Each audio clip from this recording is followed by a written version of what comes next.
Hi guys, I'm back and I was going to be gone for so much longer, but I've found that getting back to my old routines helps me recover like so much quicker. So I apologise if I get emotional in this video. I'm going to try not to cry on camera because I haven't done that yet and I didn't plan to really, but it could happen. So there's a warning, you might get an ugly cry face. Also, for some reason, ever since it happened, I haven't worn makeup, and for some reason I don't want to, and I don't know why. It's like I don't have the energy to do it anymore. Yeah, so sorry that I look weird too. Basically, if you are new to this channel and you just clicked on this video out of curiosity, then this video is going to be about how I got this lovely new scar on my forehead. Now, I'm going to try and not go into too much detail. I'm going to tell you about what happened and how it happened, but I won't go into the people that actually caused the injury because, one, they are quite threatening and I don't want to put myself in danger, and two, it's going to make me more emotional and angry and I don't want to talk about them. Now, I'll start with how my day happened, basically. I visit my boyfriend Chris in Liverpool every 4 weeks, so it was just a normal weekend going to see him. I was really excited. I remember doing a tweet on the Friday, if you follow me on Twitter, saying I'm already having the best weekend and it's only Friday, which was ironic, but still. The Saturday came and we decided we were going to go to the shops. I forgot what for actually. I think I was going to get like art supplies and Chris was buying a light bulb or something. And on our walk into town, a police car like bombed past us and blocked the road off. And I'm a really curious person and I'm really nosy, and if things like that happen, I think it's just what a normal human does. They want to know what's going on rather than, oh, and walk the opposite direction. I walked towards the police car, of course, and I wanted to know why they'd blocked the road off. And as we were walking to go and see, there were crowds and crowds of people, and I was like, what? And then I heard a really loud bang, which was scary. I have a very dramatic mind, and in my mind I thought it was a gun or a bomb. It wasn't, thank God, but it was a firecracker, I think. There were smoke bombs going off as well, and I had no idea where they were coming from. There was a lot of loud noises, and I'm a really nervous person, so loud noises scare the hell out of me. So I was just sort of looking like where they were coming from, and no one else seemed to know what's going on either. But I looked, if you know Liverpool, St George's Hall, it's basically a big building with like steps going up to it, and I could see police heading up there, and there was a group of people and they were all in black and they all had like black skull masks or just their face covered, and there was a big crowd of them, so it was clearly a big protest. I had no idea what they were protesting. A lot of people, I asked a few people and someone told me they were Nazis. I heard a lot of things, but I didn't want to know. I just was like curious as to why the police were all there, like what they were doing wrong. And so we decided we wanted to know what they were protesting against, basically. So we walked closer, but by closer I don't mean we were close. Like, a lot of people have said you must have been very close to them. I was not. Like, there was too many police, you weren't allowed to be close to them. But we walked slightly more forward where more people were, because I wanted to read the signs they were holding. And yeah, this is difficult. I don't like talking about it. Anyway, as we were stood there, the police kind of all just arrived. And I'm pretty sure it was like all of the police in Liverpool and Great Britain. There were so many people.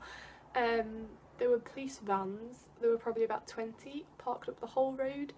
Then police dogs started coming out, which was terrifying, and then police horses came out, and at this point I was like, we shouldn't stay, like this is getting a bit scary.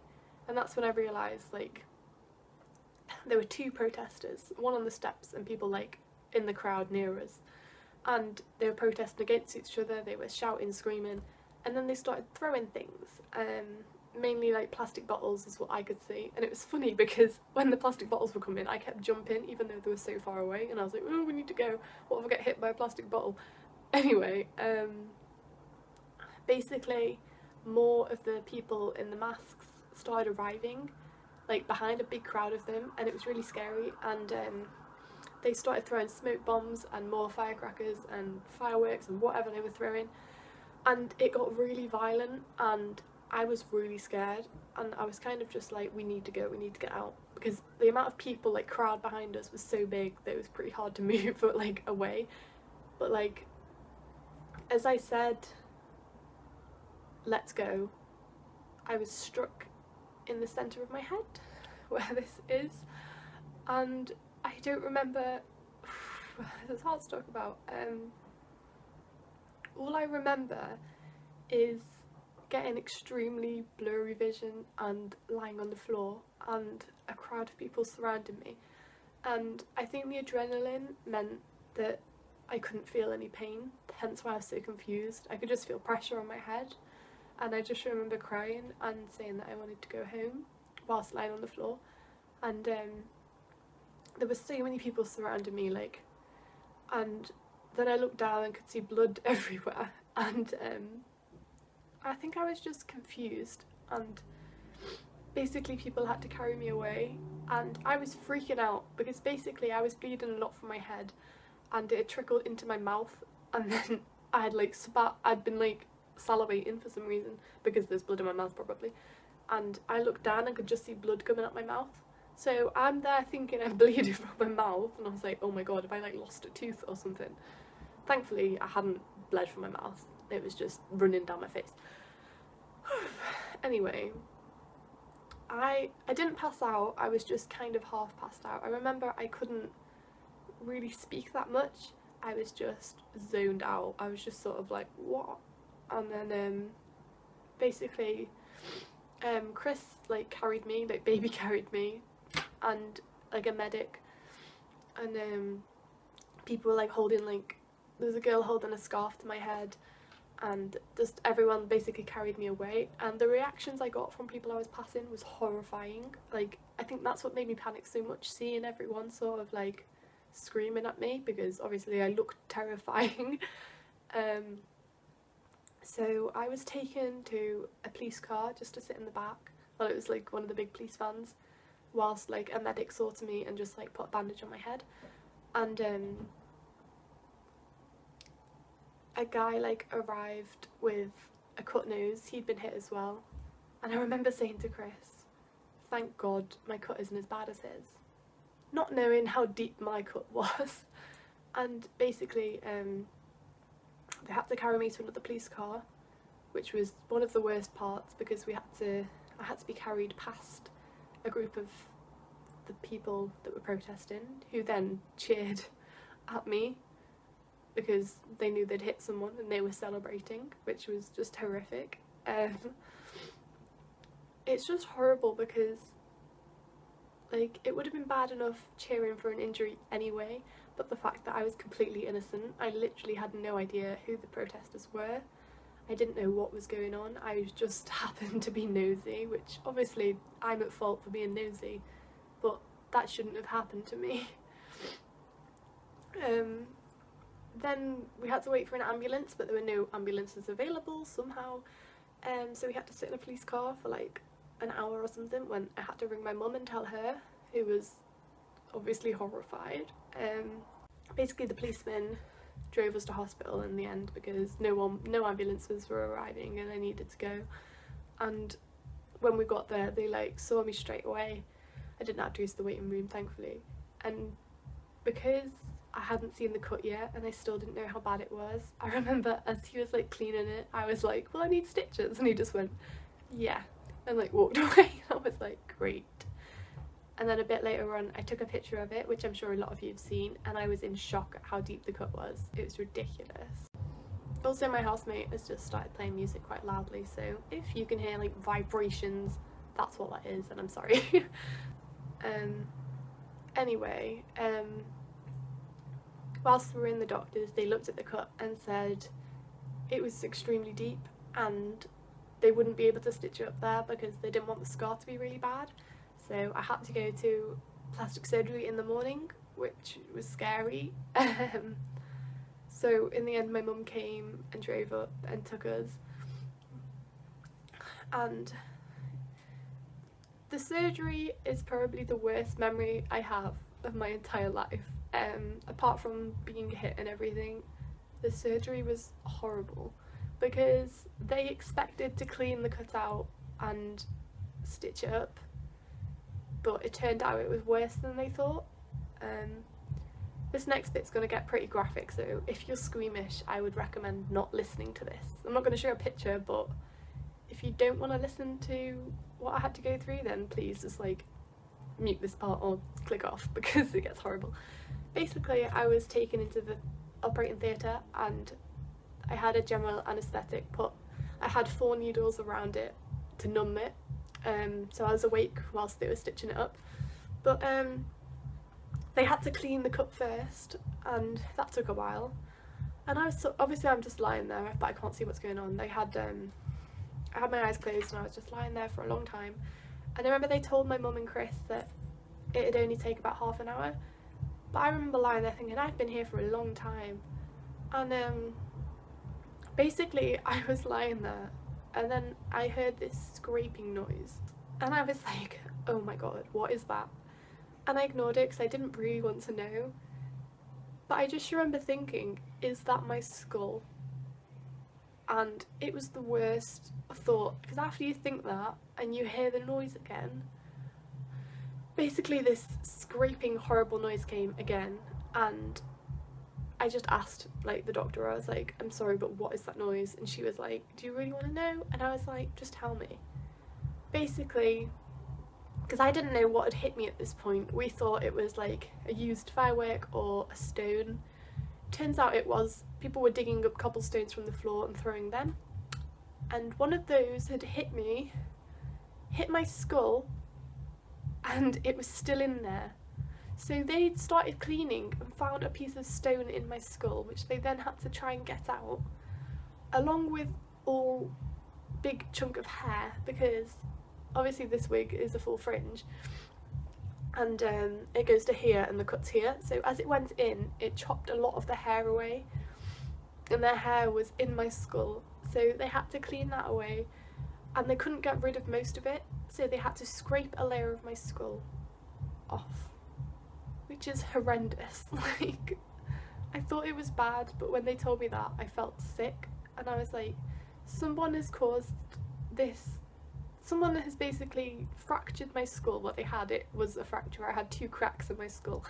Someone has caused this and then celebrated it, and I wasn't even there to protest or to cause violence. I am the most peaceful person. Like, any form of violence, I hate it. I just like want peace forever. So being told that someone had done that to me and they were going to get away with it, and they were probably just in their house now laughing about it, is horrible, absolutely horrible. But yeah, thankfully the plastic surgeons did an amazing job. I had my stitches out about 3 days ago now, I think. And yeah, this is the scar I'm left with. It's, considering that was to my skull, like, it's pretty long, but it's still healing, but it'll hopefully fade more. And thankfully it wasn't my eye, it wasn't my teeth. So to be honest, although I was unlucky, I was also extremely lucky, because the doctors also told me that if I had been any younger, like a young child, it would have killed me. So I am lucky to be alive, basically. Yeah. If any of you were wondering why I had to delete my Facebook, basically I was on the news, I was in like newspapers, and these people that caused my injury ended up finding me on Facebook, sending me threatening messages, sending my family threatening messages, and they were celebrating my injury, like "Scarred for life, woo!" on Twitter, and it was horrible.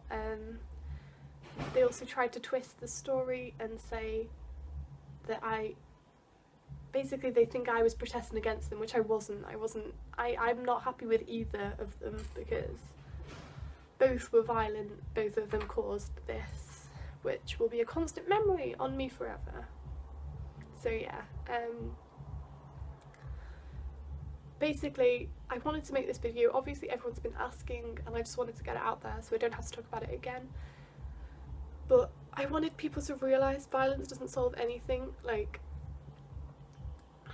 this has caused me so many problems. Now, I tried to go near a crowd of people in town and I had a panic attack. I can't sleep some nights because I have nightmares about it. I can't be around any loud noises anymore. I can't be around big things of people. I'm just not myself anymore. And I went into uni and I didn't feel like me. I was just, I don't know. I'm really nervous anyway, and now I am the most anxious person. I don't trust anyone. If I'm in a public place, I have to constantly check who's around me just in case, and I shouldn't have to deal with that. But now I'm probably going to be like that for a long time. I'm going to have to go and see people and get help because I don't know how to deal with it, and I shouldn't have to. I also wanted to say I'm going to try and go back to normal in normal videos. I just might be a little different because it has changed me a lot, and I'm sorry I'm getting upset, but it's difficult to talk about and relive it because it was horrifying. And yeah, at least I have a story to tell, I guess. If you're the type who wants to look at gory pictures, I'd probably be the same. Then you can always Google my name, but that's all I'm ever going to say about it again. This video will go down if I do end up getting threatening messages because they're extremely triggering and I don't want any harm, any more harm. Like, I have a scar, like surely that's enough. And yeah, I want you all to be careful because if you're as nosy as I am, things like this can happen. There are horrible humans out there who do not deserve to get away with things like this. But hey, it's just something I've been through. I feel like it has made me stronger as a person as well. I'm just trying to have a fresh start at the minute, and yeah. But I hope you're all okay. I will get back to making normal videos very, very soon. I'm sorry that this was really long, but yeah, that's basically my story and what happened. And life can be rubbish, but I didn't die and I still have my eyeballs, so I'm okay. Yeah, I hope you're all having a lovely day. I don't want any more questions down below if that's okay. Thank you so much for your support. Like on the previous video, it was so lovely, like how many of you were supportive. There wasn't one negative comment, which was lovely. But yeah, I'll probably see you next week, and that's basically it. Give this a big thumbs up, that will make me very happy, and subscribe if you haven't already. I'm not always this miserable, I promise. Yeah, I'll see you all soon. Bye guys!